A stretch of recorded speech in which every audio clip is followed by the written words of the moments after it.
You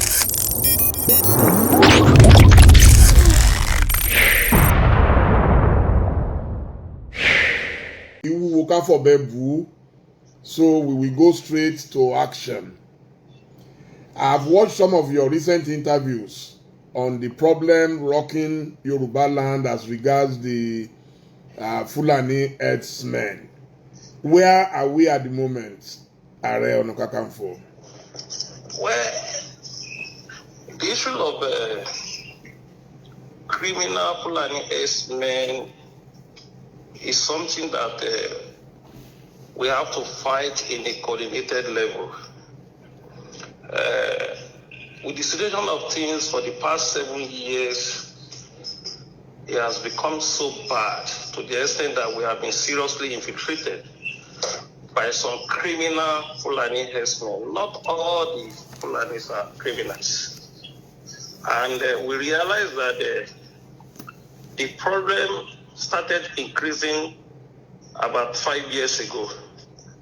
And we allowed the authority. I wrote different letters. When the daughter of Fasunoti was killed, I wrote different police information. My intelligence report, the information I got about the hideout of these criminals, I sent a copy to a letter to the IG, and I copy all the police information. I wrote a letter to the director of SSS in Abuja, Director General of SSS, DSS in Abuja, and I copy all the state DSS. And there was a time I wrote a letter to all our governors and our obas about the need for a coordinating effort to make sure our region is well secured. And I wrote the letter to all the council of obas in Yoruba land. And they were reluctant to reply me on that letter. I wrote another rejoinder. I wrote another letter to remind them. After 1 year, 3 months, the Southwest Governor organized Southwest Security Summit. And most of the stakeholders of Yoruba land are there. I was there. In conclusion of that meeting, they established 27 members of ad hoc committee. And the ad hoc committee came with the resolution that we should have a Southwest Security Network, coded Amotekun. And with Amotekun, they were reluctant to start Amotekun. In January, they launched Amotekun. Now, most of them just start operation 2 months ago. And we, as a group, that is non-government organization, we are trying to partner with them. The issue of security is very, very sensitive. The governor of the state is the chief security officer of the state. For people involved in their security, there must be an agreement that they will partner with you, or they will recognize your group to involve in their security.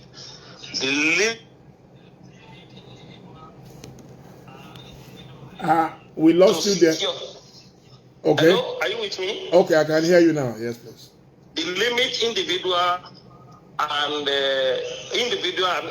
organization can do is to secure streets, secure this community if the royal father of the community wants, and the member of the community, and to secure some streets, which we can call a local security street. But if the government did not allow you, it would be very counterproductive.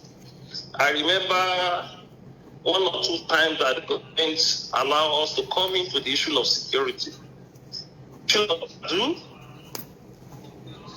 When the Commissioner of contacted us, we didn't want the issue of Badu in Lagos State and Ogun State come things of the past.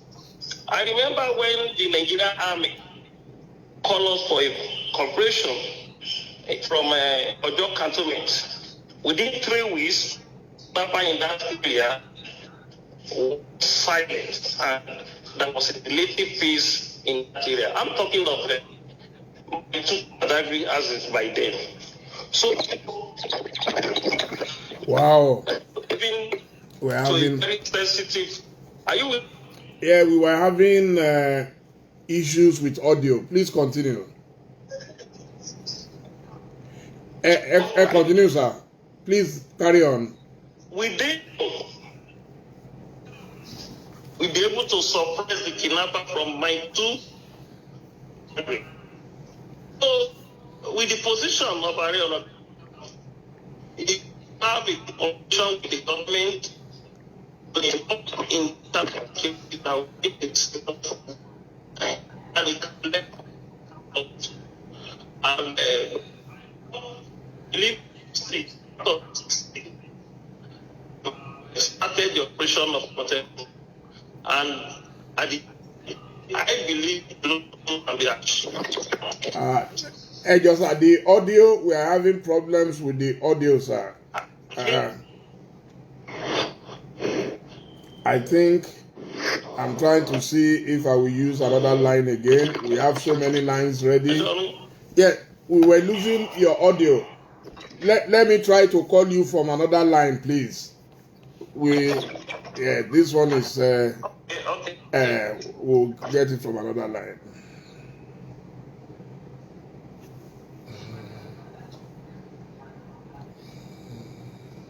Sorry, please. We'll be right back. We just have to keep trying different lines to be sure. Michael, if you can also text me another line there, that would be fantastic. You can text me another line, but I'm calling now from another line.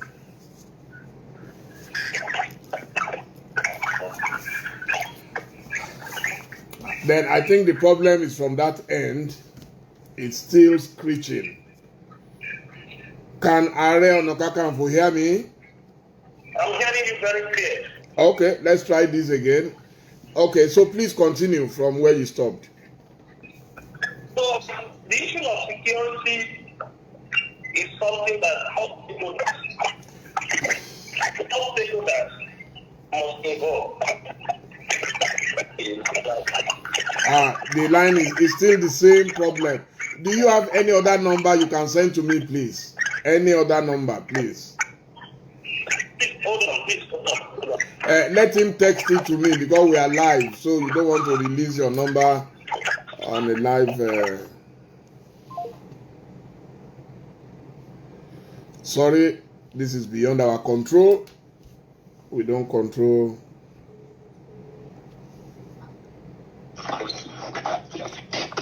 Yeah, I think we need another number from your end, sir.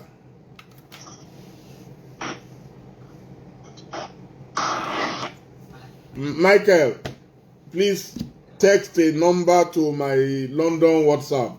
My London WhatsApp.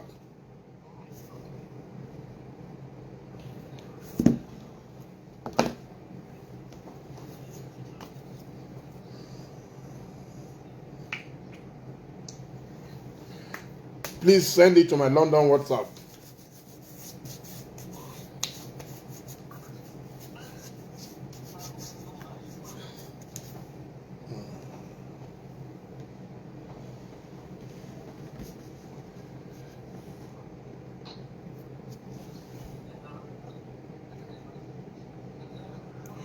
And then, Michael, if you can mute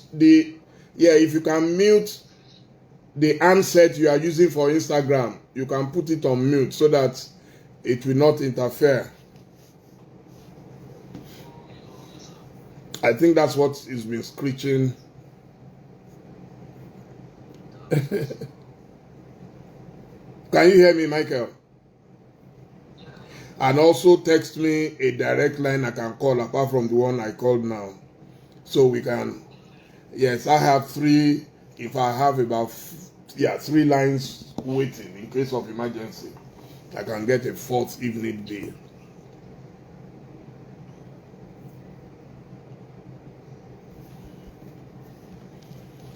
So please mute Ares.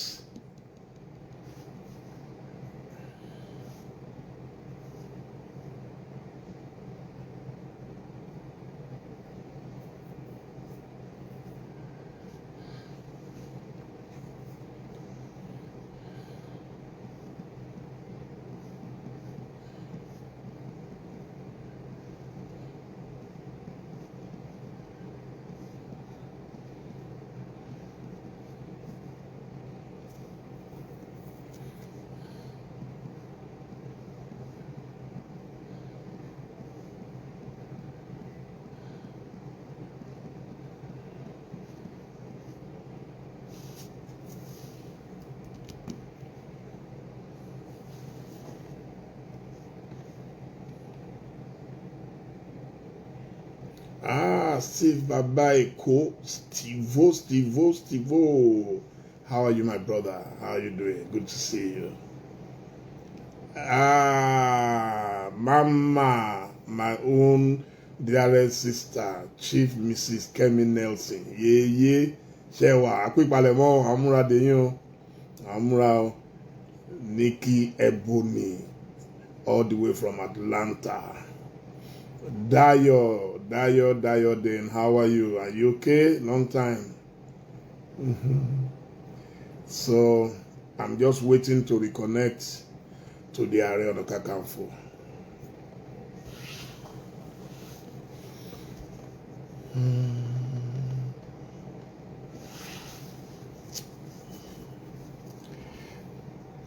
Michael, if you can hear me, okay.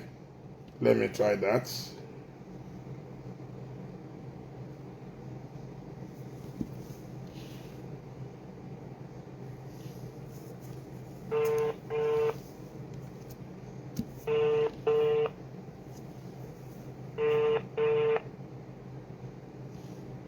Hello?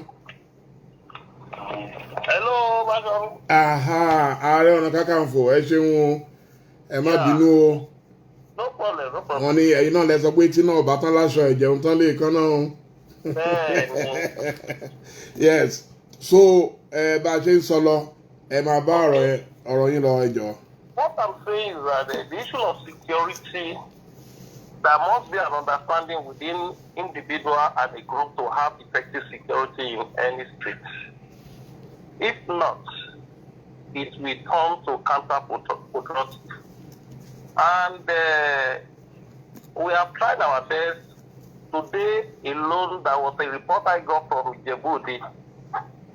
The main kingpin of the courts that was creating problems in Remo and in Djibouti was gone down with the cooperation with the police and OPC joint operation. Yesterday night, about 3 armed robbers was apprehended. One was killed with the joint operation with the police in Djibouti. Last 2 weeks, you will read it in most of the newspaper that 9 people was going to the north in the bus. The bus was stopped, and the criminal herdsmen apprehend them and take them to the bush. The collaboration of OPC, Amotekun, Nigerian police with Vigilante was the one that led to their rescue after 3 days or 4 days to camp.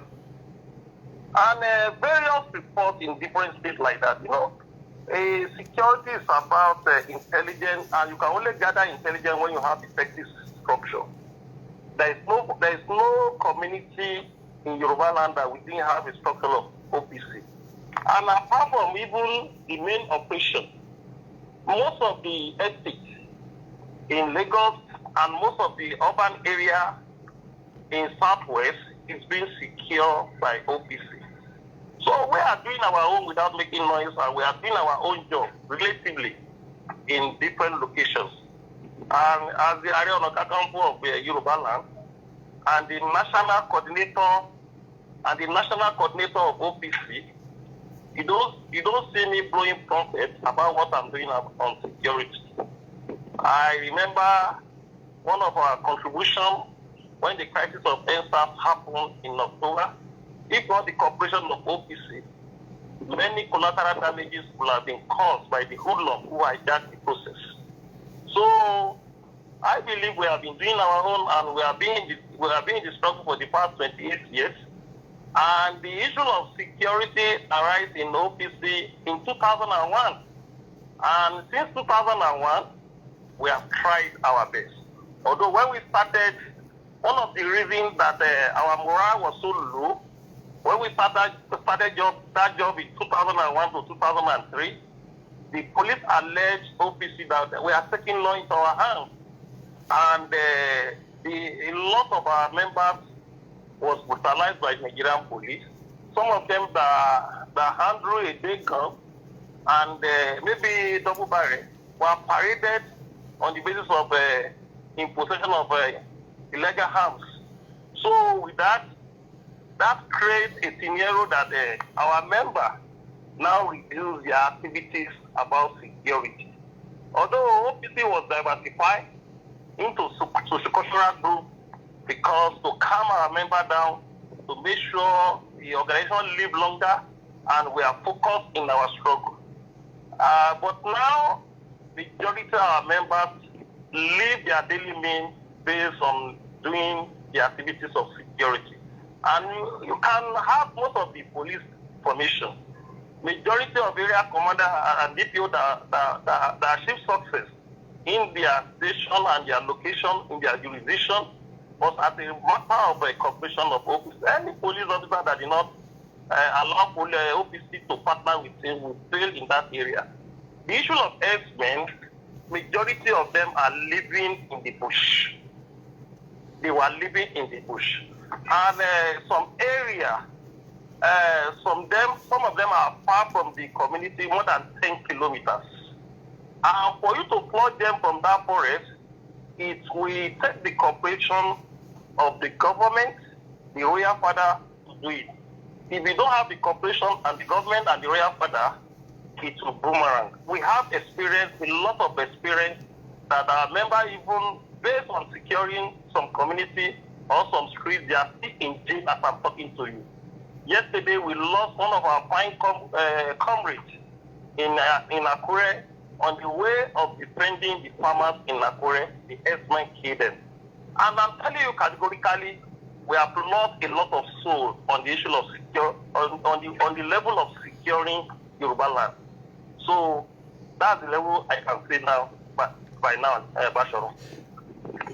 Esheun, the question that a lot of people are asking is that how come when it comes to security in the south, they are saying you are taking laws into your hands, and yet just today we saw in Punch newspapers that Sheikh Gumi was negotiating with some bandits in Zamfara state, and they were openly carrying their guns. Nobody disturbed them.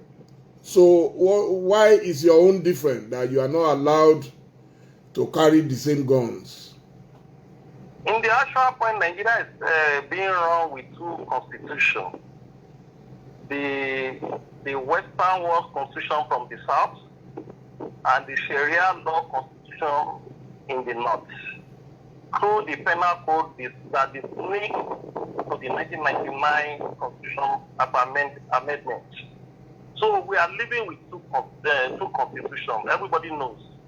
In the north, the Hisbah is operating freely without any antagonism from the federal government, to the extent that the Hisbah even have the power to arrest Nigerian police.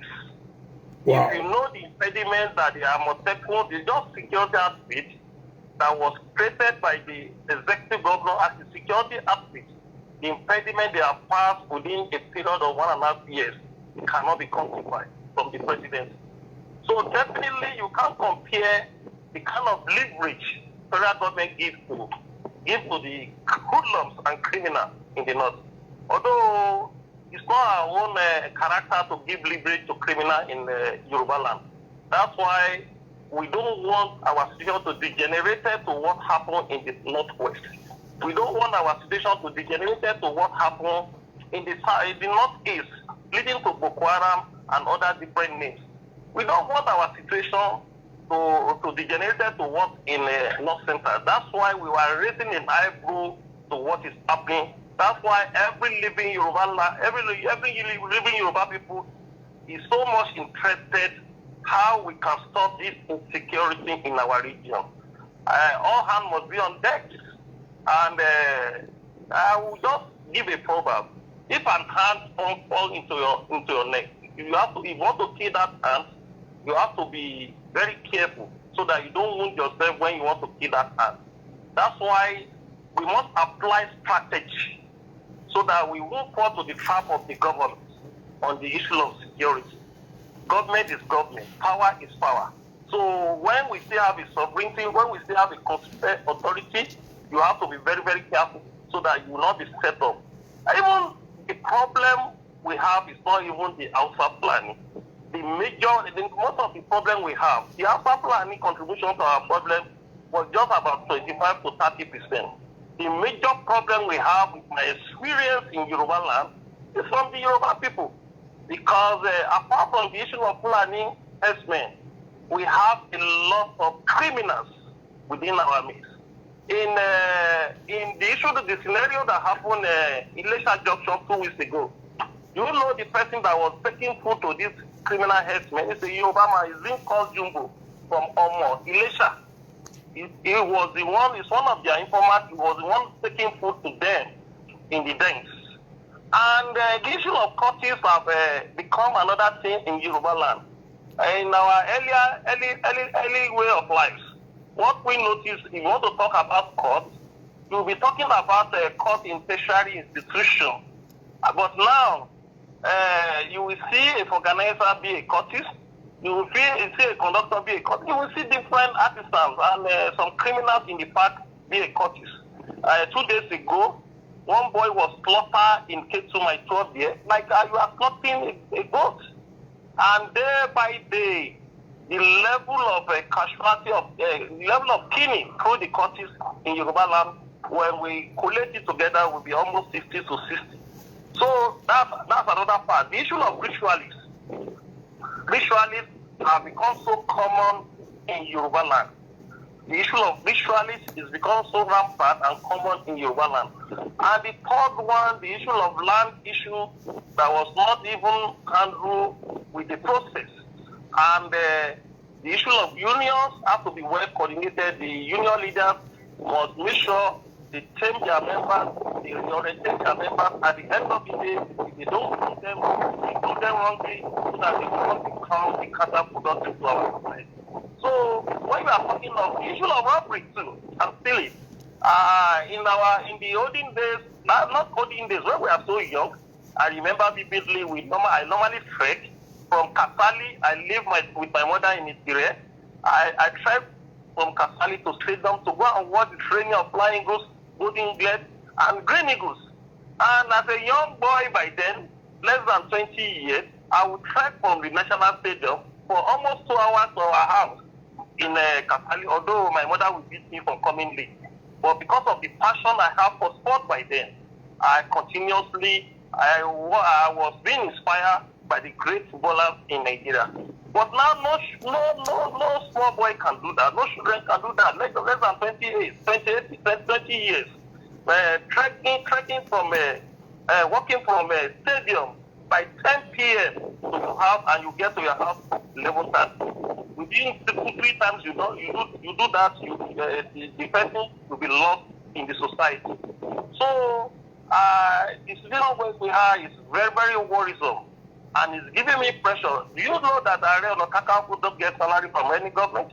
And the pressure I'm having as Ààrẹ Ọ̀nà Kakanfò beyond 3 governors out of the 6 governors in Southwest. Some people will are like, what is Ààrẹ doing? What is Ààrẹ doing? When this one was like, what is Ààrẹ doing? And they could not even know that apart from even getting salary, Ààrẹ have to get the approval of the authority before you encroach in their state on the issue of security.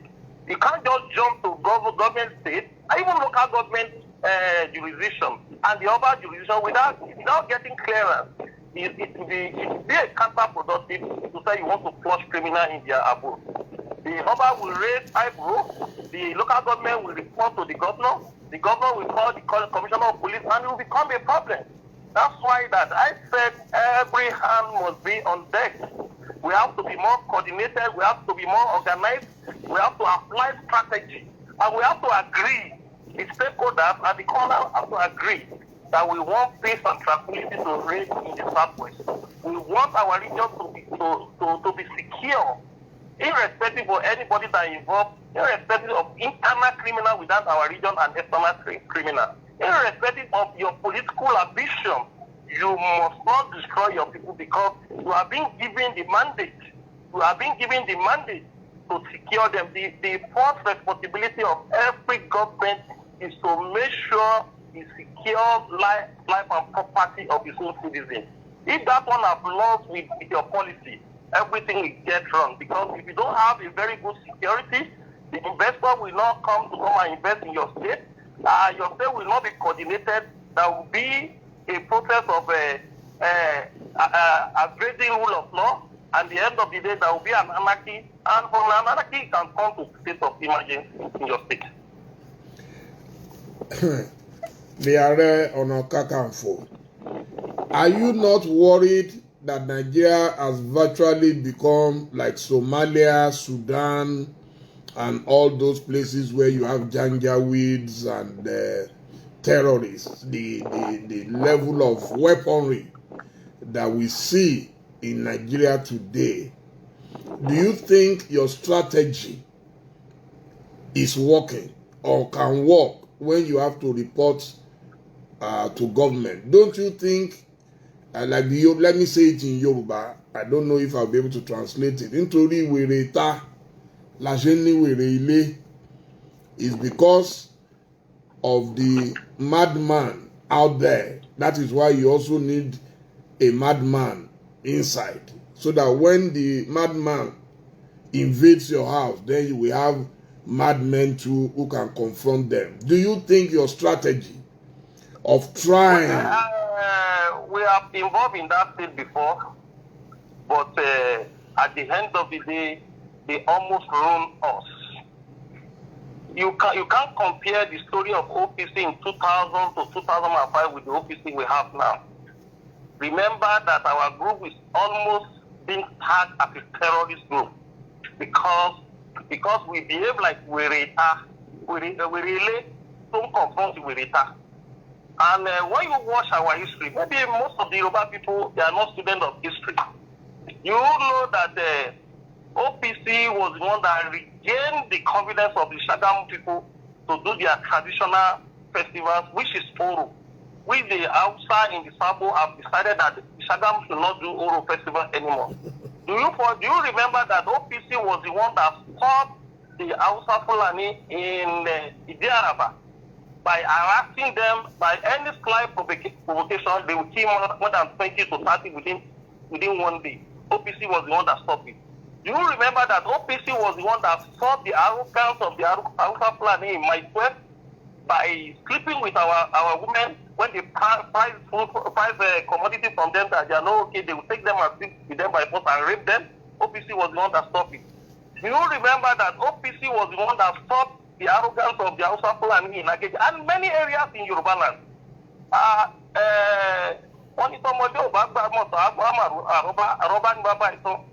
Do you remember that even as I'm talking in this hour, can you quantify how many members of OPC that in various streets securing those streets now? Even irrespective of the religion they believe in, they will still call OPC to secure them because of their traditional power. And when you are talking of Wereta, you say Wereta was on OPC. Nítorí pé the OPC bá lọ behave the ordinary individual. If OPC behave like ordinary people, that will be a war immediately. If I say anything harsh now, there will be a war in Nigeria. Do we prepare for war? Do you want war? Are we ready for war? And apart from being a national coordinator of OPC that have more than 3 to 4 million, 6 million members, as the Ààrẹ Ọ̀nà Kakanfò of Yoruba land, I must watch my tongue. I must be very, very careful, and I must consult all the stakeholders of Yoruba land before I take decisions. The position I have now is different from when I was the national coordinator of OPC and ordinary person. Now, as an institution that banded the entire Yoruba together as a traditional defense person, I must consult, I must inform the right person in Yoruba land before taking any decision. By doing that, you are Dele Momodu, you'll be one of the people that will blame you run a program against me. It's journalists that will say A now. When they see the opinion of the people shifting, they will say B again. I'm a person that have an experience. I started this struggle at the age of 23 years, and I know what I have passed through. Tell me any protest that we run against the military between 1993 to 1999 that Gani Adams is not involved in that protest. Tell me any issue that allowed this country within 1999 to 2007 that Gani Adams is not involved. And when you get to a certain stage, you have based on experience. When you have based on experience, you have more power and more recognition to do more than what anybody do individual by making noise without an action. Now, don't you feel that if you are trying to avoid war and they bring war to your doorstep, some people are already alleging that this thing is not about cows, that it is about an agenda in disguise, Fulanization, Islamization, whatever. So if war comes to your doorstep, would you receive a slap on the right cheek and then turn the left cheek? What exactly should we do? Because it seems that the way we are going, some people are desperately looking for a way to create confusion southwards, and they are marching forward. So do you have the capacity to contain that onslaught? Bashar, we ask you, are we ready for war? No. I'm not the generalissimo, sir. No, that's why you are the one. That's why. Is Yoruba ready for war? I don't know. I'm saying that there are times that people are not ready for something, but they are forced. That's why I'm asking you about this. Yoruba ready for war? It's not a war. Is not a social media hyping. A war is not something that you just shout in the social media as a noisemaker. No, sir. Let me come down. A war is something you will prepare that when you involve in that war, you will not lose, and you have a less casualties. And a war is what you prepare, you have a lot of resources to fight it. A war is that when you have to prepare, you have a lot of equipment to apply on that war. A war is where you have an international recognition on diplomacy. You have talked to them. They are ready to be your ally when you start it. Unless if you don't do that, they will turn you into terrorists. And you know what terrorists mean in the global village? A war is what you have to consult the stakeholders. People in the olden days, our forefathers, they would go from one village to the other, consult with them, form an alliance. You have to talk to some reasonable political leaders, not all, because we have people that are clear within the political leaders. You have to talk to them, you get a figure, certain percentage of them to support you when you started. A war is what you will get all the first-class monarchs, the traditional rulers, at least 30 to 40% to support. A war is what you will get the opinion molders within the society to involve, not an individual now be a warmonger that you want to start a war that you can't finish. You know what they call elitistic conspiracy. When you don't plan a war very well, the elite will conspire against you in international community. The international community will crush you without moving within the week. You won't move within the week. They will crush you. If you don't consult well, if you don't agree with them, you will turn to a rebel like Johnson in Liberia. Because what you are talking about war, there is a psychological war, there is a psychological war, there is a physical war. The level we are at now is a movement We are still fighting a psychological war as an intellectual battle. But it can upgrade to physical war when the time arrives. And the Yoruba, we agree with you. Few, not all, we agree with you. Do you ask anybody that are they prepared for war? The Yoruba Council of Elders, are they prepared for war? Yoruba Unity Forum, are they prepared for war? Do you have Kabiyesi Oni of Ife, is he prepared for war? Do you have Kabiyesi Alaafin, is he prepared for war? Do you have Awujale of Ijebu-Land, is he prepared for war? Do you have Alake of Egba and other meaningful Yoruba, like even Wole Soyinka and other people? Now, you now said, is it that we should Ghanaians should prepare for because it can be an Ààrẹ Ọ̀nà Kakanfò. Ààrẹ Ọ̀nà Kakanfò is not an entity institution. Before Baba Alaafin made me as Ààrẹ Ọ̀nà Kakanfò, it consults widely within the range of the people that matters in the Yoruba land. And I know when he's moving from one place to the other, and those people is calling. So I can't say because I'm Ààrẹ Ọ̀nà Kakanfò and declare war without consulting people that matter. Yoruba will say that the story will change again. You can see what my brother is facing now. Yoruba not pè ní ẹnu wọn lọ́fà, ẹnu wọn lè jẹ́, wọ́n bá sọ eléyìí, wọ́n sọ bí lẹ́nu. And I have been dying and whining with Yoruba people. Don't forget, when I started the struggle, I studied the history of Yoruba from 1994 to 1998. 4 good years, I was studying the history of Yoruba, how Yoruba betrayed most of their great warriors. About 85% of them were being betrayed after they fought and liberated.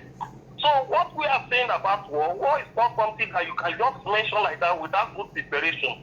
Yoruba is someone that will prepare a war that will be fought for 7 days. Yoruba will prepare it for 7 days because our own region, where we develop it individually, not government that develop our area. The development of government in our area, in our own region, is not even up to 10 to 15%. 85% to 90% of development in Yoruba land was individual of Yoruba people. Yoruba is a region that if government creates a road and give us just a line, between 6 months, the Yoruba will see light and road in that place will become a city. So definitely a race like that, you have to be cautious of going to war without prepared. A military missile can destroy everything you will build for everything you have built for the period of 70 years. So that does not mean that we fear war. We are not born to be a coward, but we must be organized. We must be strategical, and we must consult very well, especially the issue of international community. Can I put the question maybe in a simpler way, sir? Okay. Can the Yoruba people defend themselves? Are they capable of defending, just in case of any eventuality? Definitely, Yoruba lose only one external war because Yoruba did not prepare by them. They caught them unaware. And it's not even war. That was what happened in 1835. When the Oyo Empire was run by the Fulanis. And after that, it's not even war. Yoruba did not prepare because the Oyo people was sleeping. They don't know that the Fulani have been betrayed their community, and they put life in all the hearts. They burn it down. But apart from that, there is no war Yoruba have fought in their life, in their history, they lost. Even the Egba as a community, Egba is now up to 200,000 in existence. That was 1830. Egba was established in 1830. Egba fought nothing less than 4 different external wars. They won it.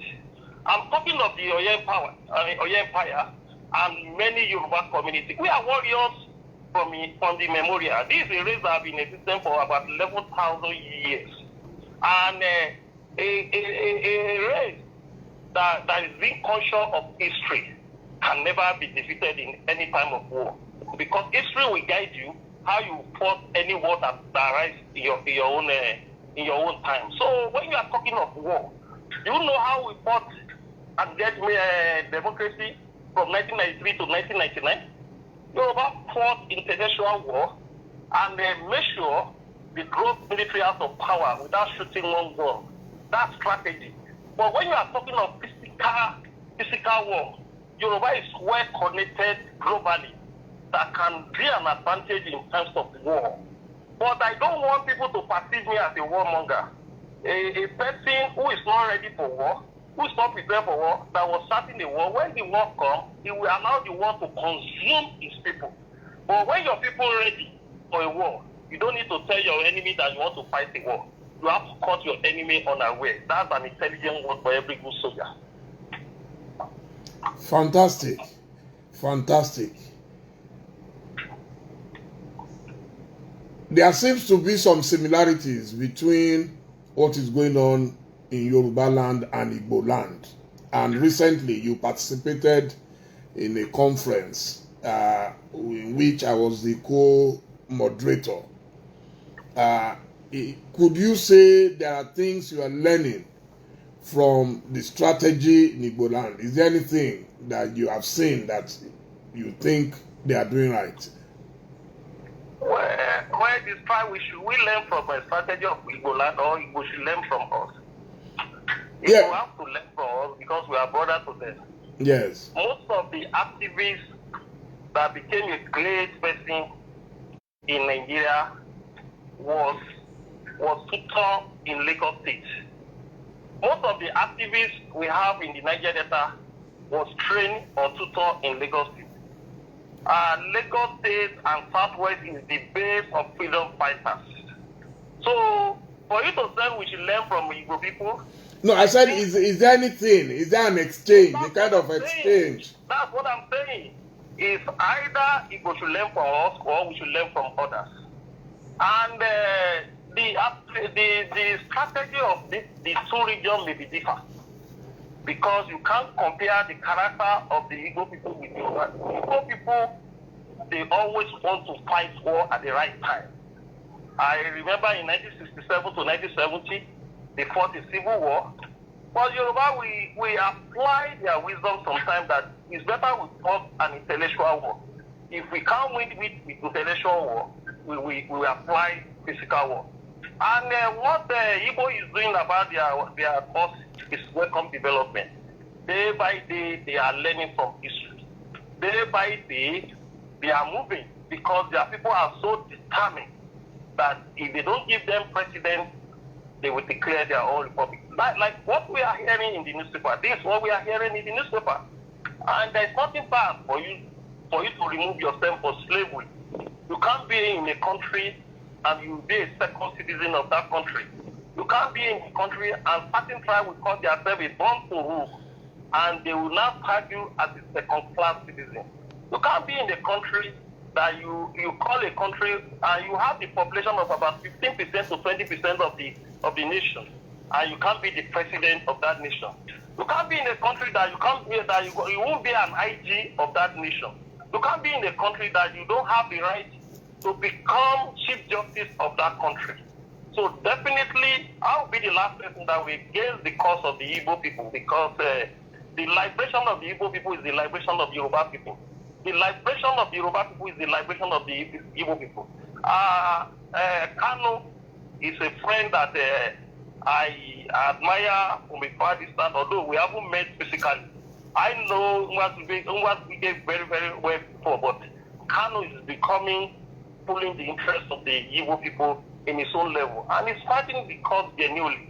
And when you refuse to defend your people, when God sends you, God will bring another person to defend them. So, Igbo people are doing very good job, and they are very secretive more than Yoruba people. And they can easily raise billions within 3 weeks. But Yoruba will talk before they raise 50 million naira. And in the cause that they are not ready to sacrifice, you are not ready to sacrifice your finances. And if you are not ready to sacrifice your finances, you will dissipate a lot of energy to for that cause. And in the process, it will slow the day of achieving that cause. So I believe the Igbo people are doing very well. I will be the last person that will criticize the Igbo, even talking of president or having the self-determination. They have two options on the ground. It's either president of self-determination, which is a good omen. I'm a person that believes in justice. I'm a person that believes in fair play. So what they are agitating for is in the right order, and I wish them best of luck. Now there is a myth in Yoruba mythology surrounding your position, your very, very big position as the generalissimo of the Yoruba people, which is usually a title for people who are ready to fight in the interest of their people. Have you ever been worried about the dangers of being an Ààrẹ Ọ̀nà Kakanfò? We've seen a couple of Ààrẹ Ọ̀nà Kakanfòs in the past. Wọ́n ní, let me say it in Yoruba, wọ́n ní ikú ogun ló ń pa kíkanjú, ikú odò ló ń pòmùwẹ̀. Are you ever afraid that you may be forced one day to go to war? Well, you have said it. Have I ever afraid of the few maybe sad news that happened to the few Ààrẹ Ọ̀nà Kakanfò? Not all the 14 Ààrẹ Ọ̀nà Kakanfò, my predecessors, that died very young in that position. Just only 5 or 6. The remaining Ààrẹ Ọ̀nà Kakanfò last for a period of 75, 80 years. Latosha was 86 years before he died in 1886. And the two reasons Ààrẹ Ọ̀nà Kakanfò was political. The SL Akitola in 1964 to 1966 was political. Was a coup d'etat from Nigerian government. Chief M.K. Abiola was as a result of winning the election in 1993 and was killed in 1998. And when you are talking of Ikú Party and you will discourage people for not joining Nigerian army. Day by day, when Nigerian army announced that they want to recruit 2 million people now, within 1 week, the fresh graduates and undergraduates will join Nigerian army. So definitely, the Ààrẹ Ọ̀nà Kakanfò institution in the olden days is not different from Nigerian army. It is not different from Nigerian army, the modern army we have in the sovereignty that we got in 1960. The Ààrẹ Ọ̀nà Kakanfò was as a result of the whole army of the old Eyo Empire that started in 1530. Almost the same year, the creation of Ògbómọ̀ṣọ́ from Aláàfin Àjàkú. So by then, in the olden days, nobody feared to become a shop, which is the traditional army of the Yoruba people. So why should I even fear to be a modern Ààrẹ Ọ̀nà Kakanfò now? A modern Ààrẹ Ọ̀nà Kakanfò, the only lock I have, the only difference between me and Akintola as Ààrẹ Ọ̀nà Kakanfò is that I have the structure of OPC before I became Ààrẹ Ọ̀nà Kakanfò. The two Ààrẹ Ọ̀nà Kakanfò did not even have a structure of an organization, apart from Akintola, who have a structure to be a member of action group.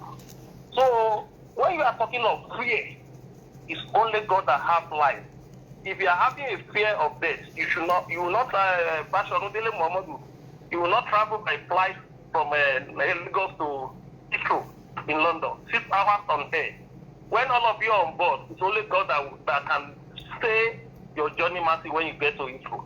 So if you are fearing death, you will not travel with a car from Lagos to Ibadan. In between 145 kilometer distance of road, anything can happen there. So, and when you sleep, being on sleep is a brother of death.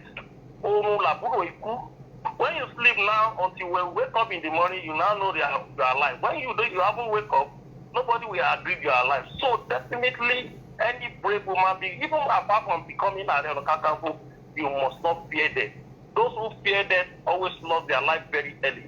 But when you are courageous, there is a lot of people who are not Ààrẹ Ọ̀nà Kakanfò that are so courageous in their business. They are so courageous in their discipline. They are so brave in what they are doing. So when God gives you a title, you have to act according to the will of that title. But you have to comport with the authority of that environment. A good example, even in the olden days, Ààrẹ Ọ̀nà Kakanfò don't go to war without the approval of the Oyomesi and final approval from Aláàfin. When you say Ààrẹ Ọ̀nà Kakanfò should go to war, now we are having the modern area of Kakambu. The governor, even is the chief security officer of the state. If anything wants to happen, if Allah wants to give an approval, you have to consult the governor. You have to consult the governor, and the governor we are sent to him that, Baba, okay, that was the time you can come in. But if you don't consult the governor will have the impression you want to take the job from them. The only thing we can do stylishly, technically, is to liaise with a small security issue within the community. The Oba of the community can influence the local government chairman. A certain issue that happened in their community, the members of my group can work towards it. When I became Ààrẹ Ọ̀nà Kakanfò, most of my elite friends said, this is a very big position. You must not be a leader of OPC. And I now told them, you want to turn me to toothless Ààrẹ Ọ̀nà Kakanfò. Ààrẹ Ọ̀nà Kakanfò that is on reign without having soldier. Ààrẹ Ọ̀nà Kakanfò that will just be granting an interview without instruction to his followers. A good example, you know what happened in the Kishi or your Park? When I got the information from the people of Kishi, I first issued a press statement. And that press statement, I gave an order to the OPC of Oyo State coordinator, and I called the vigilante and the hunters of that area to go to the bush and flush the criminal. And within 24 hours, it was being done. It's not about going to the bush and even go with the camera. A covert operation. When you do operation finish, the suspect you apprehended with the ammunition and gun you get from them, you hand over them to the police. That was how we can help the society for now. We can just move. The only way we can move, if there is an anarchy, when there is no government, yes, we can move and go to anywhere without getting clearance from the government. But when we have a constituted authority, when we have a constitution, we have a government that is running, it will be very difficult. And that was the reason, strategically, I appealed to the governor that we should have a security aspect, and which they have done. So the only thing we can do is that to cooperate with the Àmọ̀tẹ́kùn now. And don't forget now, after Sunday went to Igangan, the Fulani recruit back and attacking our people. The Àmọ̀tẹ́kùn of Oyo, they have dragged 200 people to Igangan now. They have beat down Igangan and some of the Ibarapa and Okeogun. And anything you are doing, you have to apply senses on it. Some people will turn you to coward because you don't want to run yourself into trouble. Look at my brother, another brave Yoruba person, Sowore. Sowore is a freedom fighter that we started this struggle together. So when Sowore was a former member of OPC, Sowore was agitating for revolution. At the end of the day, the government apprehended him. They have cooked him in Abuja. The bail condition they gave to him, that he should not leave Abuja, and they took away his passport. And he can't travel now. And those who are backing him on the social media now, they could not even work to even change the bail condition so that Sowore can move freely in Nigeria and move globally. Somebody can get the bail condition, you can travel. But the Nigerian government, because they don't want any opposition, they don't want anybody to criticize them, they have to use a judge to hook him in Abuja under the bail condition. They should not leave Abuja. And Abuja was not a base of Sowore. And Nigeria was so silent because they know our mindset that Nigerian people cannot fight a struggle for a period of 2 weeks. They will forget that person in that detention. And you can see what happened to the answer. Although we don't have the figures, those people that was killed 3 months ago, nobody talk about their life again. The people talk about their family again. They have forgotten the soul have lost. Some of them may be a breadwinner of the family. So when you are fighting for a society, you have to know the kind of society you are fighting for. Only and as you are planning as a freedom fighter, the oppressor will be planning. And they will have every machinery to discredit you. They have every resources to discredit you. They have every resources to change a stone to break. And that's kind of a society we have. We know what we passed through when we were so young in Abacha government. We know what we passed through when even Yoruba become a governor of the Southwest and Yoruba man become the president. We even passed through a rough stage of our struggle more than when the military was in power. Even when Yoruba was the president of this country, that was the most worst period of OPC. When OPC was under shooter side, when OPC was banned, a lot of things happened there. So when you trace the way you come in, you have to exercise compulsion and use one of the strategic ways that so that you can fight the struggle longer. Because immediately they take you away from the circulation, that's the end. Those who call you leader by then, they will change their word within 3 weeks. And I even noticed that from the people, some of the people that say, many of them were people working for 2023. And I even got an intelligent report that they have set a trap for me that I should have so that the authority can pick me up from circulation, because most of them notice that I'm becoming an obstacle to their ambition, which is not. I'm just fighting the cause I believe in. I'm just fighting the struggle I believe in. I just have the passion to defend my people. I'm just hungry for my people to be liberated. And I believe the wish of the people is the wish of God. Thank you, sir. Of course, we must talk about the recent events, especially as regards Sunday Igboho. I've seen him moving from place to place. Do you think there is any usefulness in his activity? He appears to be brave. People might not agree with him, but at least he says he's ready to take the risk and is ready to lay down his life for this struggle. And I think that is the reason why a lot of people are supporting him and believing that, well,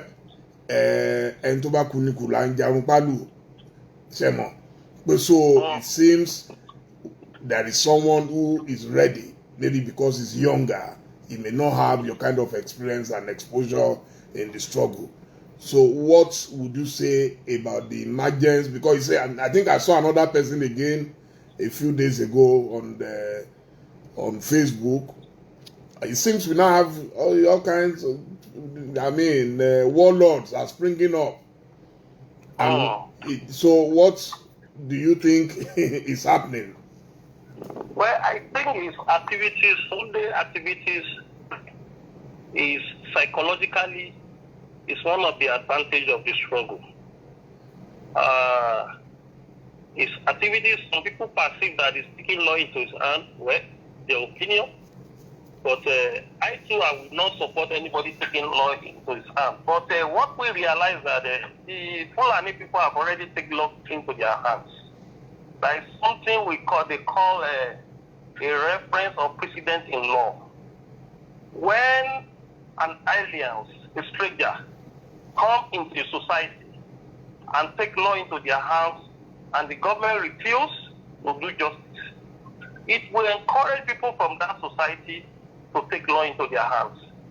As I said, I will be one of the persons that will not encourage people to take law into their hands. But the government have already created a lacuna that it will encourage more people to come out as a warlord. In the history of Yoruba land, we don't normally have only one lord. We only have one leader and coordinating leader of warlord. In the history of even the area of Kakamfo and Yoruba land, we always have Ekumeri. Yoruba is being shared into 4 places.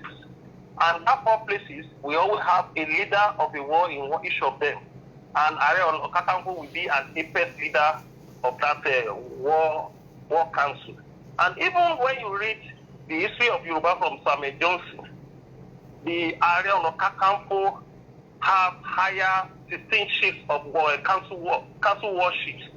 We call them the Council of Chiefs of Area of Kakamfo, which is the Council of War Chiefs. 16 higher and 54 lower. Where Yoruba population was not even up to 3 million people by then. So definitely, coming of Sunday as a warrior in his own axis is a welcome development. There's nothing bad in that. And definitely, with what Sunday have done in recent time, we inspire people from Akoko and other areas to come out to fight the criminal. I'm talking of criminals. I will not call all the Fulani a criminal. Not all Fulani residing in Yoruba land are criminals. We have some criminals in their midst, but the worst part of it is that they are not ready to divulge the information of that criminal to the authority and the Oba of that community. And that's why a lot of people categorize all criminals residing in the region as criminal now, which I did not agree with, because we have a lot of Yoruba people living in the north. We have a lot of Yoruba people living in the south.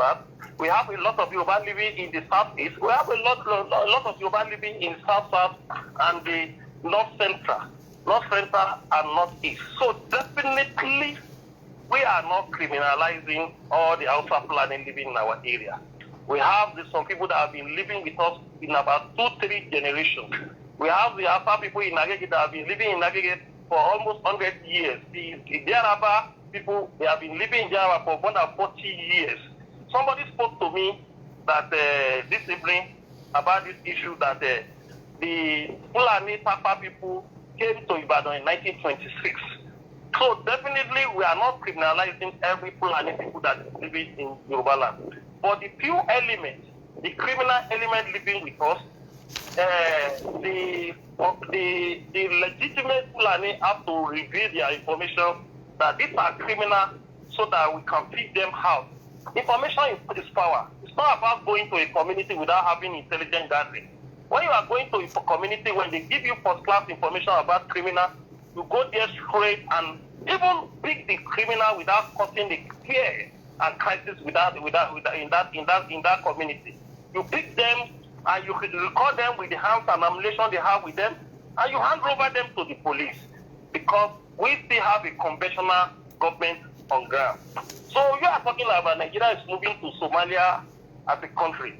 If we continue that we want to do it in our own power, we now slide to the issue of Somalia gradually, because already the issue of peace and tranquility have lost their way in the southeast, in the northeast, northwest, and some part in the north central.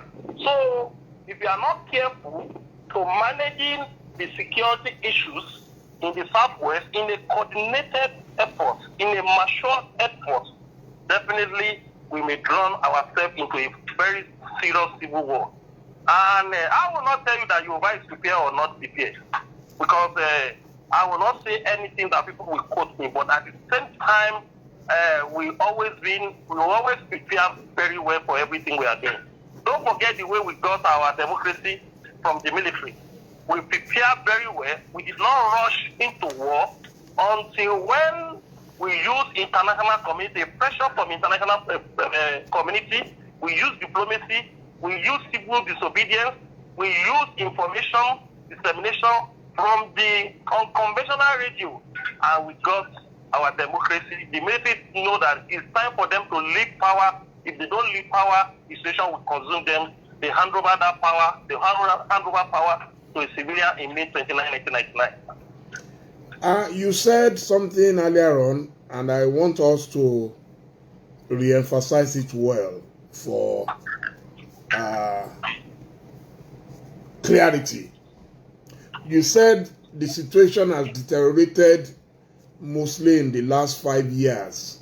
Does this suggest that there seems to be tacit approval, and if not approval, tacit cover for the bandits in the last 5 years? Does it mean that they are encouraged because they believe if they are Fulani, then you have a Fulani as a president? So do you think this is why people feel, oh, we are untouchable, we can do whatever we like, nothing will happen? Well, we believe practically it's so. Because the liver, the criminal Fulani headman has, but in the last 5 years, it did not have the kind of liver and confidence. And from our experience, most of them, they would threaten you that there's nothing government can do against us. That if you take me to any police station, I will still detain you. And from experience and information in our disposal, most of the young elements and even the people that you thought is a commoner, by the time you apprehend them from any issue or you have issue with them, they will just call an officer. And they will tell you that they are calling an officer from first headquarters. And when you went to go and report them to the DPO, you will see a superior police officer commanding the DPO that they should release them immediately. A lot of it has happened like that. The issue of the Gogo scenario. There is a woman there that came to me from the Oba of Igogo before Sunday went to Igogo. The woman came, they have destroyed his farm that she invested almost 6 million naira to that farm. And every police station and formation he went to go and report the Fulani, they turned the case against her until she went to court. And the leader of Fulani was even bragging that you take me to court, I waste your life. So a lot of scenario have happened that give us a critical signal that the people in authority are rubbing their palms with what they are doing. Until when our government change their tactics, or when our government know themselves as a parents to every ethnic nationalities in Nigeria, that was the time when we have a relative peace in Nigeria. A government, a president, Buhari is the father of the nation. He should behave as a father of the nation. When a father has 10 children, even though you like one out of them, you won't show to that one that you love him more than the nine of them, right? Because when you show the love to one out of 10, the remaining 9 will vote against that one, and they will cause problem in that house. So I believe that the president should have, as a father of the nation, the entire Nigeria came and gave their mandate, gave their franchise, they exercised their franchise and gave the mandate to the president in 2015. And they repeat it again in 2019. And the president should know that it's not only the Fulani people that vote for him to become a president. And sooner or later he will leave that position. Anything he does now will be an history by tomorrow. And history always been painful than what happened recently. Because a lot of people wrote books about his government and they will reflect the wrong thing. The generation to generation that is coming will read it. And it will affect his own integrity that he has built for a long time before he become a president. So I'm appealing to the president to make sure justice prevails, irrespective of ethnic nationalities we have elect in Nigeria. Justice prevail and do the right thing and to can it all. Because we are talking about security. Even though we resolve the issue of security, what of other content of governance that is affecting the nation? The issue of the structure of the country, the issue of the corruption. There are a lot of issues that affect the country that even led to this insecurity. Because assuming we have a very good structure, you allow all the geopolitical zones to develop at their own pace. All these criminal elements, we have job, we have a way of living that they will not turn to criminal. Don't forget, we are talking about the crime of the Fulani herdsmen. The crime of the Fulani herdsmen, with my own information now, is just like about 30 to 40% of the criminal activities that happen in the Southwest. About 60 to 70% of the criminal activities that happen in the Southwest is other crimes perpetrated by our people. Even the one that being committed by the Fulani herdsmen, there is an information link that our people connect with them. We even know some of the high personalities that work with them. We even know some of the high personalities that kept cow for them. They are doing cow business. They are doing livestock business that partly with them in this crime. So definitely, if Nigeria is being restructured on the basis of full federalism, definitely the problem of Nigeria can be solved totally. Because if you solve the security issue without others, it will now run back and now affect what you have solved within 2 years. So the issue of economy, the issue of structure, the issue of having a very good structure of a country that will reduce corruption. In any country, there's no country that you have corruption being eradicated totally. But a good structure, a good constitution, allowing federated units to develop in their own pace, will reorganize the institution back. Because our institutions are falling gradually because of the wrong constitution, the 1999 constitution. Because the constitution was written by the military. There was no input of the political class. There was no input from the people that hold the economy. There was no input from the socio-cultural group, organization. There was no input from the civil society organization. There was no input from the religious leaders. The constitution was being written by 26 men of military occupation from 1998 and handed over to a civilian government in 1999. And that was one of the reasons that since 1999, Nigeria was running from pillar to post. There is a lot of commission, there was a lot of committees that we established, and we cannot solve this problem because a constitution is just like a map, a document written about house by architect, a plan of a house. If you don't have a very good plan of a house, you can't build a very good house. And if you don't build a very good house, you will be living in that house in the level of difficulty every day.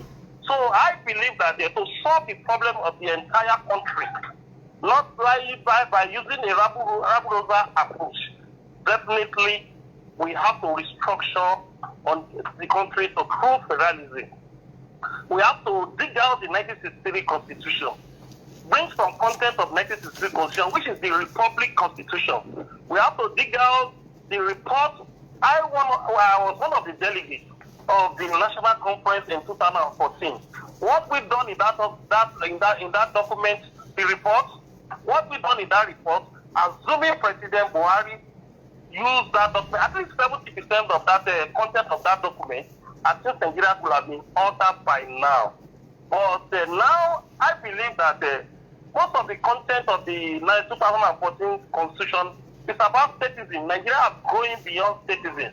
Our experience now in the structure we have on the unitary system of government cannot solve Nigerian problem by allowing states to operate, giving them all the power without a coordinating structure in the region.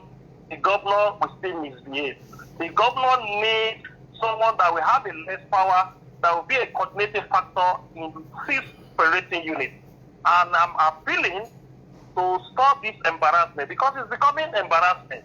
Instead of us to divert our attention, dissipate our energy to do other things, all we are shouting is about security, which is so minimal in any organized country. The security issue is a psychological issue.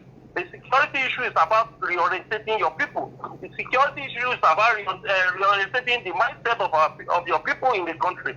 But because we have a wicked and misdirect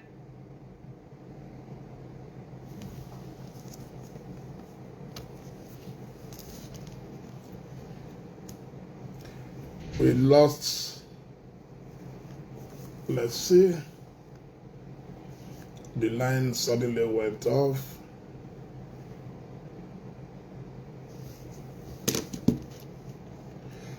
Sorry, Are, the line suddenly went off. I think we are back.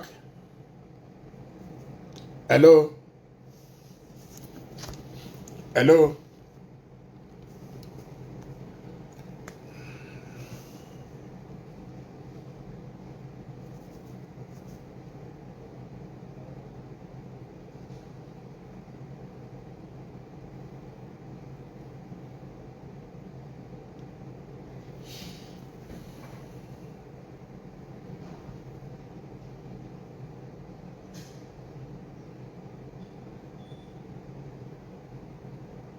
Hello? Hello? Mo ń gbọ́ yín sìn, ẹ ṣé. Constitution that was given to us by military, that was the genesis of all the problems we have in this country. A good example, the issue of security. If we have a region, or you call it a zonal arrangement, I don't know the name you call it. The region will have their own police, the state will have their own police, the local government will have their own police, the federal will have their own police. America as a government have 50 states. We have the county's police, which is the local government police. We have the state police, we have the sheriff, and we have the federal police. So why can't we have federal, region, and state police? And state police and even local government police. A crime is a local issue. Anything about government is local. Anybody that will commit any crime, we commit that crime in that local government, in a community with that, under that local government. So when we have a local government police, they were able to recruit the genuine people. They were able to know the influx of criminals that come to their own community in that local government. They were able to apprehend them within 3 days. If they don't have the power to do it, the state police will back them up. If they don't have, if the state police don't have the power, the regional police will back them up. If it is a political matter, a jurisdiction should be creating to federal police like FBI in the United States of America. A political matter, a sensitive matter should be handled by the federal police. So when we have a poor structure of police, there will be a rivalry of an achievement. Everybody will want to achieve. Everybody will want to perform in terms of police. And those structures can come from true federalism when we have a regional government. Even when you are saying the justice is becoming so delayed in Nigeria, how should we have only one Supreme Court in the entire Nigeria, a country of about more than 200 million population? So somebody will go to Supreme Court. Before you get a justice sometime, it will be more than 10 years or 15 years, unless if it's a political matter. If it is a land matter, you may not get a justice in the Supreme Court for a period of 10 years or 15 years. But every state or region should have their own Supreme Court. There should be a magistrate court in the locality, the state high court, and the regional court. And maybe a Supreme will be in the region, and a federal Supreme Court will be in federal level. The federal government have put a lot of things in exclusive list that they can't handle. They have denied concurrent list a lot of things they have to do. And they have even rendered residual list useless in terms of constitution. So I think we have to rearrange this country. We are talking about security. A lot of things is wrong. Today, if you want to change our money into $1, it's 475. It's becoming so worrisome. When you want to go and buy anything in abroad, you have to change it from $1 to 475 naira. CD is more than 10 to 100, like a naira, 1 naira into 1 CD is about 25 naira. So definitely, where are we going? Our economy is going to a state of comatose. And when you have a very shabby economy in the country, the crime rate will rise. There's nothing you can do. How many criminals will you kill? How many of them will you put in the prison? Do we even have a provision of a very good prison? Most of 9 out of the 10 suspects that were taken to criminal that have a slight issue of criminal will come to having criminal for the period of 6 months they stay in prison.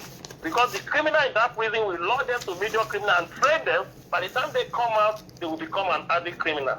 So a lot of things have to be changed in this country. And the only way we can change it is to go back to true federalism. If we don't go back to true federalism, I'm afraid this country cannot last for the period of 3 years. Sir, my next question is a bit long, but please be patient with me. And there is a follow-up to your submission on the issue of restructuring. How do you expect a government or a zone that is the biggest beneficiary of the current lopsidedness and the imperfection of the constitution, how do you expect such a government or a people to agree voluntarily to throw away what they are currently enjoying? That's number one. Number two is that I'm sure you are aware of the theory that a bully only respects a bully. So if a people or a government feels it has conquered others, why do you think they will respect those people who are clamoring? You understand? If you look at America, Martin Luther King, Malcolm X, all of them were fighting. They were fighting for freedom. Without that fight, nobody would have considered them at all. Some people fought against slavery and slave trade. That's why it had to come to an end. Some people fought. That is why it was possible for an Obama to come to power. Do you think it is possible for this government or the people who are enjoying from this government to voluntarily agree to restructuring Nigeria? The final example I will give is the Irish Republican Army and the Sinn Féin. you could see that they had to put Britain under intense pressure before they could bow to their demands. So how do we hope to get restructuring just free of charge on the platter? How is that possible? I doubt it. Well, Basharu, I will speak in Yoruba. When you want to fight, you will first Jojo. When Jojo, you exhaust your Jojo, and the Jojo did not work, you now take the next stage of the struggle. That does not mean when you are Jojo, you are not preparing yourself for a harder way of struggle. So that I would just answer you with that short form. I won't talk longer. Okay, that's fine. There is also another issue that I find worrisome, which you touched briefly earlier on. The issue of funding. Everybody knows that security is a mega money guzzler. It guzzles a lot of money. And here you are, you said the Igbos are more organized when it comes to raising funds, and the Yorubas, maybe they are a bit more, I don't know how to put it, more frugal. Let me use the word frugality. They are more frugal. So how do you hope to proceed to protect your people if there is no funding and the governors are also afraid? That's not for a consumption of this interview. Okay, I'm just wondering that. I just inform you about the characteristics of the characters of the different tribes. Okay. The way they approach issue, and that's not. Yeah, because you are a Yoruba person now. I am not a Yoruba person that I finished my struggle in interview.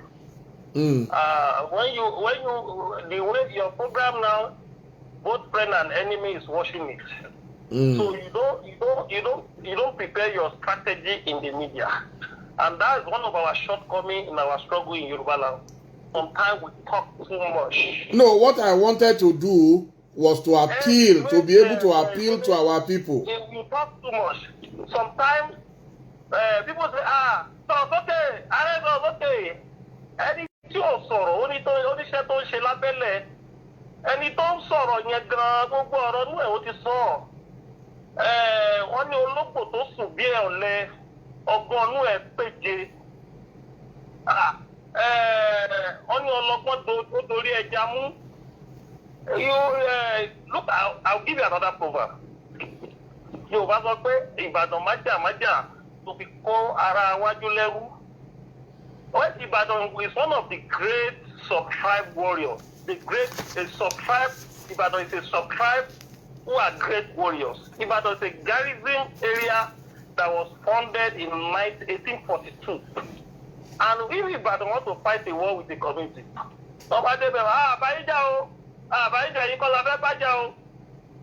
will go to another community and clear that community and come back and come and clear that the community. The problem is that they didn't fight. A person, a warrior who did not apply strategy to war will consume himself at the end of the day. War is about strategy. I'm not a warmonger, and I don't shout. You don't go and trace my history. I never gave ultimatum to any people. I don't give ultimatum. There was a lady that sent me a text this morning that OPC gave ultimatum of 150 days for Fulani. I said fake news. Fake news. I don't give ultimatums to anyone like that because I don't start anything that I can't finish. I'm a person that I'm so shy when I promise. If I can't do it, I have conscience that will worry me that anything I promise, I will do it. And I don't say anything I can't do. So when you are talking of issue of struggle, you don't relate everything you want to do in the struggle. And I'm not saying I want to do anything. I'm not saying I can't do anything. But you don't relate anything you are doing in the struggle. The talkless. The Hausa Fulani, they come to all our forests, nobody knows. They didn't say anything. They move and they form a lot of armory in Yoruba and nobody knows. The Igbo, they go to the state they had, nobody hear anything from them. They will talk. Igbo will not talk anyhow, and they are moving. The Niger Delta will not talk anyhow, they are moving. But Yoruba will talk. They will talk. When they apprehended your war leader, they will not say, hey, what you move? At the end of it, get the lawyer. The lawyer will not get to the Abuja. The authority will be playing on the intelligence of the lawyer. The justice have say in anything that happened in the court. No matter billions you have, no matter SAN you brought to that place, the power that we call them from the villa, do this and do that. I know from the experience, I've been in detention for more than 17.5 months. I know what happened. The judge that handled my case for a period of 14 months, how they were removing that judge from the villa. So, when you are doing something, you have to apply and don't underrate the intelligence of Nigerian Security Service. Nigeria has one of the greatest intelligence security officers in the world. Forget about our corruption. Don't underrate them. So when you are doing everything, you have to be conscious. You have to apply wisdom.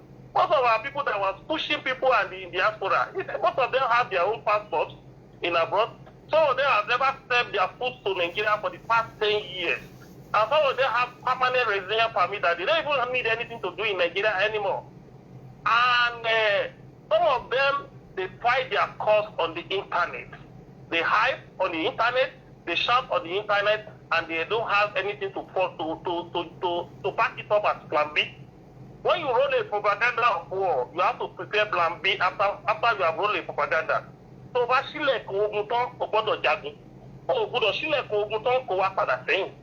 so that was what I'm saying, Basharu. You are a Yoruba person. You know, you reside in Ife, you school in Ife, you know how Yoruba operates. No matter how they have already choked you, you have to look for a way to move out from that choke. And if you can't move out, you have to move a way to fight yourself out of that choke. It's not about because they have choked you, you now use the fire brigade preparation and they now crush you at the end of the day. I think we have to round up this interview. Yes, the final question is also very raging, especially among the Yoruba people. A lot of people, just like the Igbos, seem very tired. They think there is no solution in sight and everything is topsy-turvy. You said, let me hear you very clearly. I said a lot of our people, they seem already tired and they have given up on the Federal Republic of Nigeria. So those of us who believe in one Nigeria were the ones still talking and trying to see if there is a way forward. But if tomorrow you also seem tired and frustrated of it all, would you support their demand for an Oduduwa nation? Well, let me tell you, as I'm talking, I'm tired of Nigeria. I won't deceive you. Not as if in Fusho, I'm tired of Nigeria. But you always say, I'm telling you, I don't foresee that Nigeria have Fusho the way the people in authority, the way they are using, they are running it. I don't foresee that Nigeria has any Fusho. Because every institution that brings Nigeria together have been tampered with. So if I tell you that I still believe in Nigeria, I may be deceiving you. But if we can't go out of Nigeria, I believe that we can still find a way to have a regionalism within Nigeria. Because you have to cite the opinion of the elites. In any society, the interest of the elite is very, very important. I have cited the opinions of the elite, especially those people that are well-to-do in Yoruba land. About 85% of them still believe in one Nigeria. Even the 15%, they can say 10% they are made up their mind from one Nigeria. 5% they are skeptical, maybe we should live or not. But 85%, those who have been in different political institutions, those who are contractors, those who are business mongrels, they have investment in every section of the country, and those who matter that dictate what happens in the country, 85% of them still believe in one Nigeria.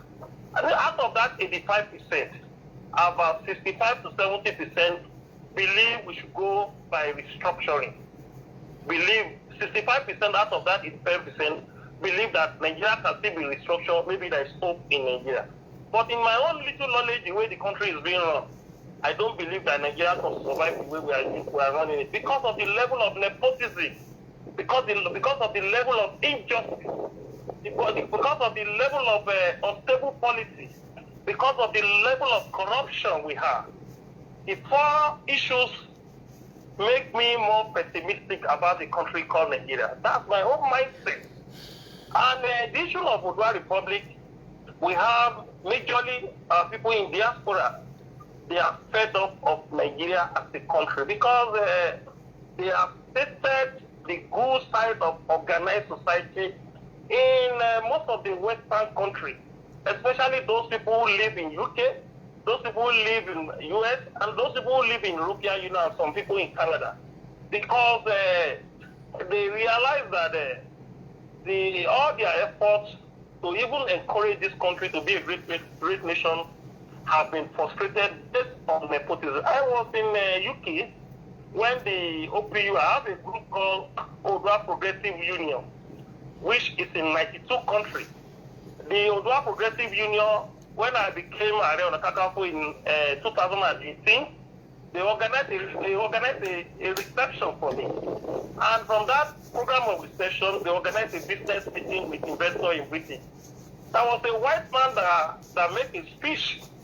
He told me that as a white man, say why is it so difficult that if you want to bring investors or business to Nigeria, there always be a blockage.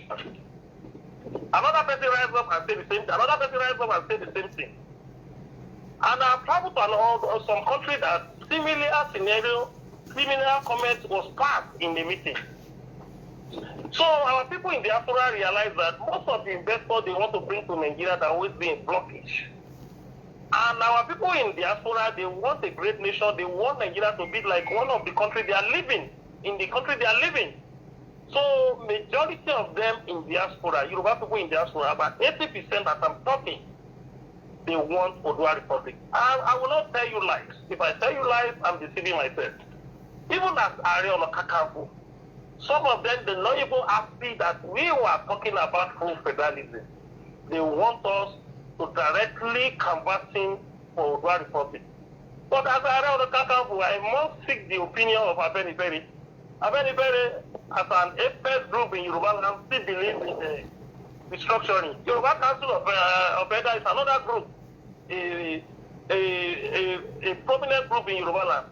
They will talk about restructuring. And most of our first-class monarchs, paramount rulers, I have sacked them and meet them, they said, it's not yet time. What we should be agitating for is true federalism. So for me now, just say, I'm talking of Oodua Republic without taking the cognizance of the establishment in Yoruba land. I will run myself into problems. You know, a problem of a leader comes through the media. You will know that the establishment have already given instruction to the media to blacklist you. By the time they started blacklist you, you will lose relevance in that country. And you have to be very, very careful when you are still living in a sovereignty that have all the instruments of power. Anything you are doing, you have to use your common sense to do it, so that you won't consume yourself. The enemy in Yoruba now will now say, "Okay, Alaseju, the Alaseju is alone." So all those things is very, very important. Yoruba always say, "Ọmọdé gbọ́n, àgbà gbọ́n, la fi dálẹ̀ ìfẹ́." You don't do anything, no matter how powerful you are, you don't do anything in isolation. Even the President of the Federal Republic of Nigeria, some decision they want to take, they have to call all the former presidents to put inputs. They call those people that matter, the opinion leaders, to get their own opinion to it, to get their own suggestion to it. So definitely a leader must make sure that if you want to take a decision, if you want to apply a policy, if you are driving an ideology, those who matter in your society have to be consulted. And either you like it or not, you have to listen to the wish of the people. Thank you, sir. Eshe Modupe. We've really taken a lot of your time today. but wọ́n ní tẹni ṣe mọ̀ mo dúpẹ́ ìpè àpè yín ẹ jẹ́ wa ẹ ṣeun ẹ ní ròfo ẹ ní pòfo ẹ ní ṣàwúre lẹ́yìn gbèsè. àmì o àṣẹ o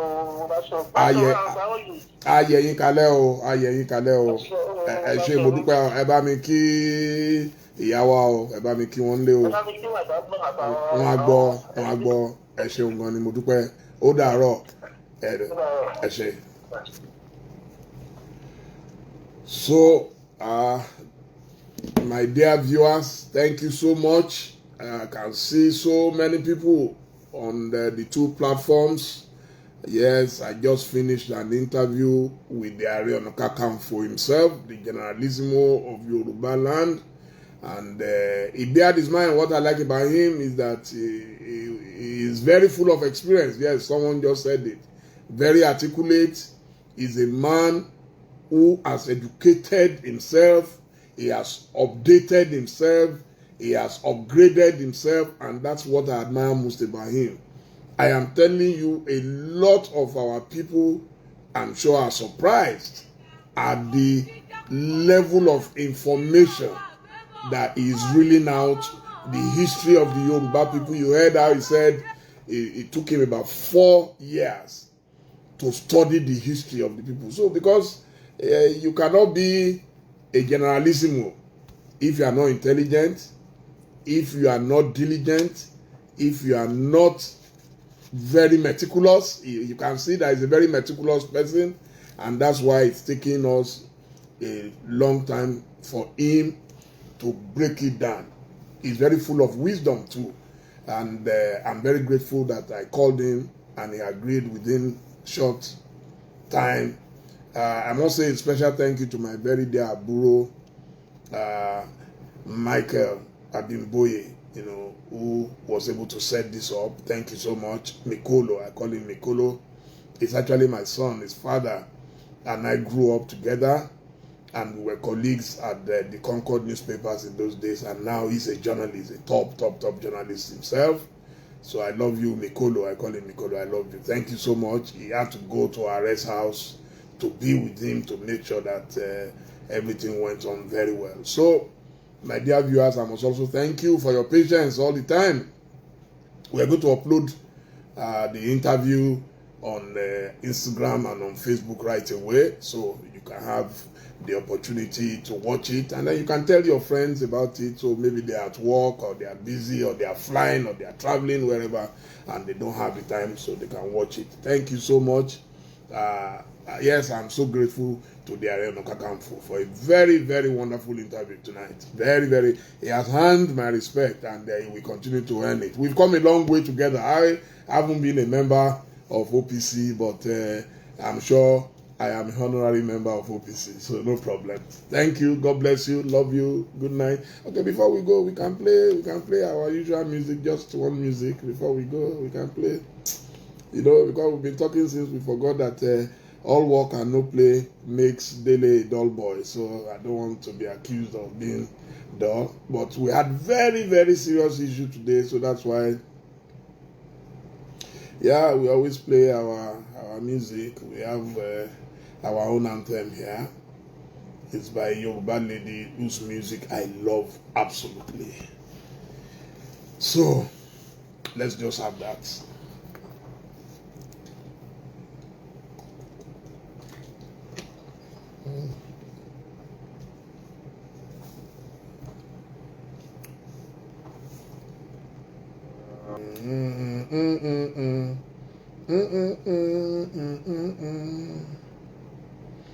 Okay, let's see if we can.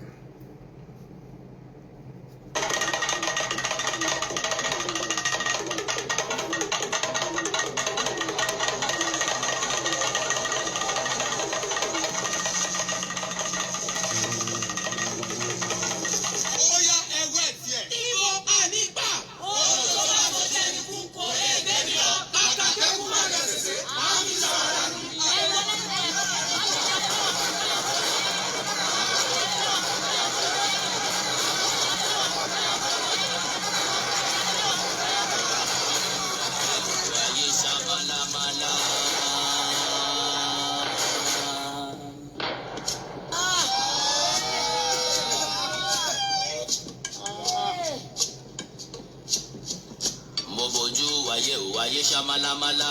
Mo bójú ayé o, ayé ṣamalamala. Mo máa bójú ọ̀run òkùnkùn ló ṣubúlẹ̀. Mo máa bójú ọ̀run òkùnkùn ló ṣubúlẹ̀ o. Mo ní ẹ̀ẹ́rẹ́ yìí o. Kí ni dé sí Yorùbá o ọmọ aráyé? Kí ni ṣẹlẹ̀ sí Yorùbá o ọmọ Oòduà o?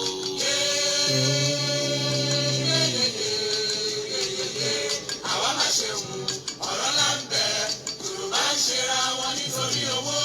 Yorùbá ń jìra wọn lẹ́sẹ̀ nítorí ipò. Wọ́n fẹ́ mi fáláre, wọ́n gbá rí fẹ́lẹ́bí. Wọ́n kò lè kó wájà, wọ́n tún polówó wá mú. Ọgbọ́n tí wọ́n gbọ́ ló gbé wọn délé ọlá. Ọgbọ́n náà ló tún padà wá sí lé wọn mọ́lẹ̀ o. Àwọn tí wọ́n ti ń ṣọ̀gá lọ́jọ́ tó ti pẹ́. Tún padà wálẹ̀ ni à ń fọwọ́ ti sẹ́yìn o. Yorùbá yoyoyo bí iná alẹ́. Yorùbá rúrúrú bí omi òkun. Yorùbá bàbá ni bàbá ń ṣe. Yorùbá ronú o.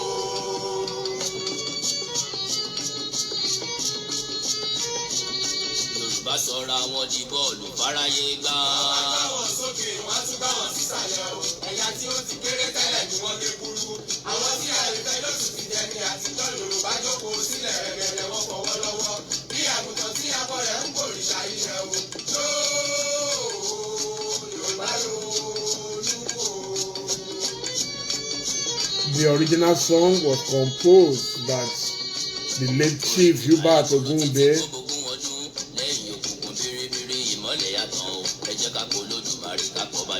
Yes, so the Ààrẹ is very, very, very brilliant, very brilliant. Ilé ọ̀gẹ́rẹ́ àfọkọ́yẹ rí. Alákòókò àwòtẹ́rẹ̀ rí kábì. Ọ̀gbàràgàdà bí ẹni yèyé mi ọmọ darúpalẹ̀ ayé. Ilé o. Ìtìká ìkàlẹ́nu mọ́.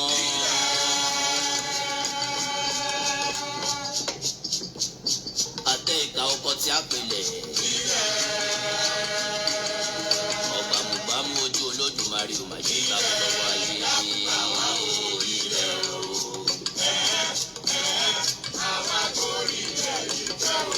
Ẹni bá dalẹ̀ abalẹ̀ lọ òkèèrè gẹ́gẹ́. Olùdúwà bá wa túnlẹ̀ yìí ṣe òṣòwò tọmọ. Olùdúwà dá wa láre ó bá sí máa.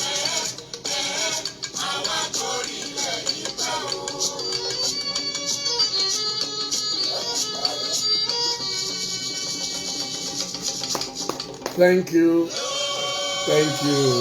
Thank you. Oh, thank you. Thank you. Yorùbá ronú.